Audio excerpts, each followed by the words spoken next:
The MCU has a total of 7 trilogies, each one feeling drastically different from one another despite being interconnected to a larger universe. But which of the 7 trilogies is the best, and which one doesn't quite hold up anymore? Number 7. The Ant-Man Trilogy. These movies constantly underperform, not fail, but underperform, especially the second one, which was sandwiched between probably the most significant cinematic event ever. The only saving grace for Scott Lang as a character was his appearance in literally everywhere else besides his own films. The first Ant-Man is decently serviceable. It's a very comfy movie that has very low stakes in the grand scheme of the larger MCU, and it's one that focuses the most on Scott Lang as a character. However, despite its focus being more direct, the movie still has a bit of flaws. For me, one of those flaws was how Scott isn't allowed to grow as a character in his own trilogy. Besides the first film, the second and third one focuses more on the Hank family, which isn't necessarily bad, but this is Scott's trilogy after all. I don't think these movies are terrible, but I do think this is the weakest trilogy of the MCU. Number 6. The Thor Trilogy. Hello, the goddess of death has invaded Asgard. Oh, I've missed this. And you and I had a fight recently. Did I win? No, I won, easily. Doesn't sound right.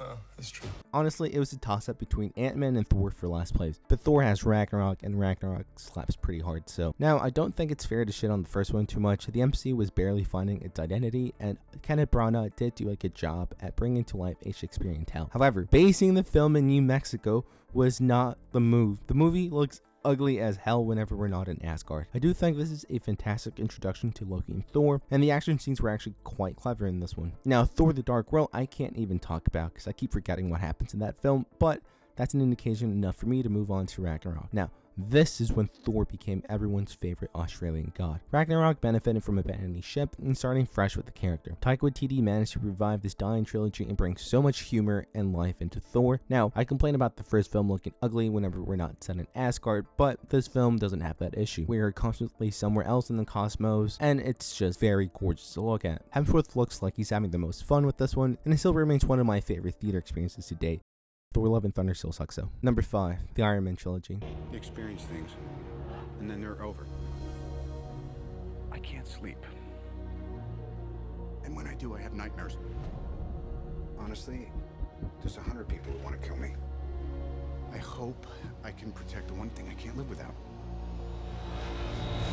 Now, this one might be a little bit low for the hero that started it all. Damn, that's a bar. But honestly, I don't like these movies as much as others. Now, I love the first one. I think the first one is not underrated, but I do think it deserves a lot more respect as a film rather than what it's known for, which is being the godfather of the MCU. Iron Man 1 is a perfect origin story with some really spectacular action scenes and some really clever writing. It kind of sucks that Marvel rushed Favreau on Iron Man 2 because that movie is pretty bad. Now, even my 8-year-old self was bored out of his mind watching this one, so it's not recency bias. I just think this movie is horribly paced with a surprising miss in cinematography. Unfortunately, this one tried too many storylines and in the end just ended up hurting its pacing and its narrative. Now, Iron Man 3, it's fine. I definitely think it's stronger than the second one. I like the focus on Tony's character instead of Iron Man. I appreciate the fish out of water scenario Tony's put in, but the villains kind of fall flat for me. And similar to Ultron, I kind of hated the Mandarin reveal. Number 4, Guardians of the Galaxy.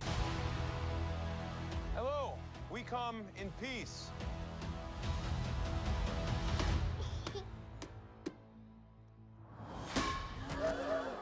Come on, Drax. Seriously, dude? Now, I'm always in awe as to how James Gunn made me care so much for a raccoon, a talking tree, a smuggler, an assassin with daddy issues, and a warrior. Similar to Iron Man 1, I think this is the perfect origin story for these group of misfits. The movie is able to balance all of these characters without cannibalizing into each other's stories. We are introduced to each one, but more importantly, we care for them. However, despite my praise for the trilogy, I'd be lying if I said I like the second one. Now, this is nowhere near the caliber of the previous sequels already mentioned in this video, but unfortunately, I just couldn't connect with this one. You would think a final battle featuring a sentient planet dad, Star-Lord going full pack, and Yondu declaring himself Mary Poppins would hit harder for me, but it just doesn't. Now, Guardians 3 is absolutely where the trilogy peaks. Number 3, the Captain America Trilogy.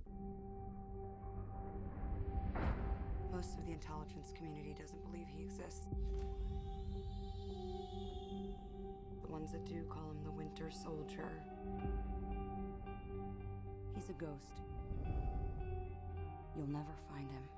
As far as the first Avenger goes, I agree with the general consensus. The first 30 minutes of the film are great, but with each passing set piece, it just kind of falls by the wayside. However, the movie sets the groundwork for Steve, showing how selfless he is, and setting up the groundwork for his later films, and ultimately his ending and endgame. But it's the sequels that elevate this trilogy for me. What the Russo brothers are able to do with Steve and his narrative of a man plays out of time is just so good. I love the grounded approach these movies have. I mean, as grounded as you can get when Captain America is doing this.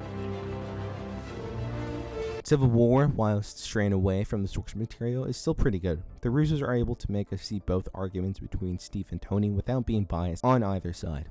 They let the audience side with their heroes based on their own beliefs and ideologies. I also love the introduction to Spider-Man in this one and Black Panther. Black Panther is probably better in this film than he is in his own, but Spider-Man, luckily, is flawless in this one. And talking about Spider-Man, number 2, Tom Holland's Spider-Man Trilogy. What's up, guys? Wait a minute. You guys aren't the real Avengers. I can tell Hulk gives it away.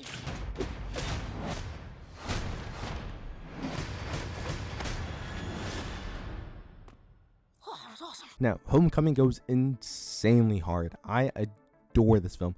It captures everything I love about the character of Spider-Man, while paying homage to one of my favorite genre of movies of all time, which is coming-of-age films. I mean, look at this poster. Tom Holland is perfect as both Peter and Spider-Man. I absolutely love his take on the character. The car ride scene is one of my favorite moments from the entire MCU, along with this scene.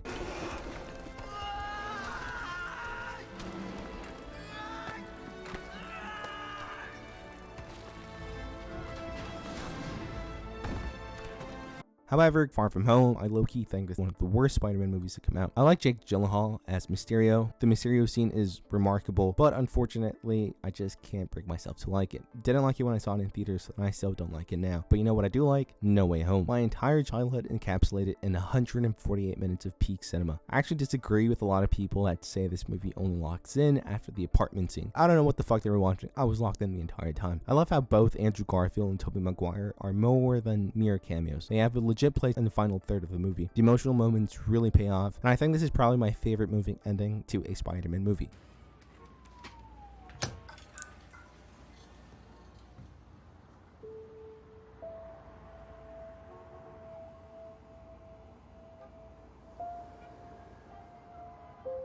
Not much more to say. This trilogy is peak with an exception of one imposter. Number 1, the Avengers Trilogy. If he gets all the Infinity Stones, he can do it with the snap of his fingers. Just like that. Tell me his name again. Thanos. How can I not put this on top? The amount of aura these movies brought, both in terms of pop culture dominance and box office, cannot be understated. Like a great man once said, these are theme park movies. Now, this is no disrespect to these movies, and you have to respect what they were able to achieve, especially those last two, which will forever be recorded in cinema history. The first Avenger was monstrous. I remember being in 5th grade, and nobody would stop talking about this movie. Every kid I knew was an Avenger that year for Halloween. It also helps that these movies are pretty fantastic. Age of Ultron, while not being my favorite, does still have a lot of good in it. If you have been following the franchise, you were 1000% invested in these characters by the time Infinity War rolled around. The Endgame fever was insane. I remember waking up junior year as early as 5:30 in the morning to wait an hour in queue to purchase my tickets on the Fandango app. The weekend it came out, theaters purposely overbooked their staff. It was a once-in-a-lifetime event, and this moment is still my favorite moment in any of my theater experiences.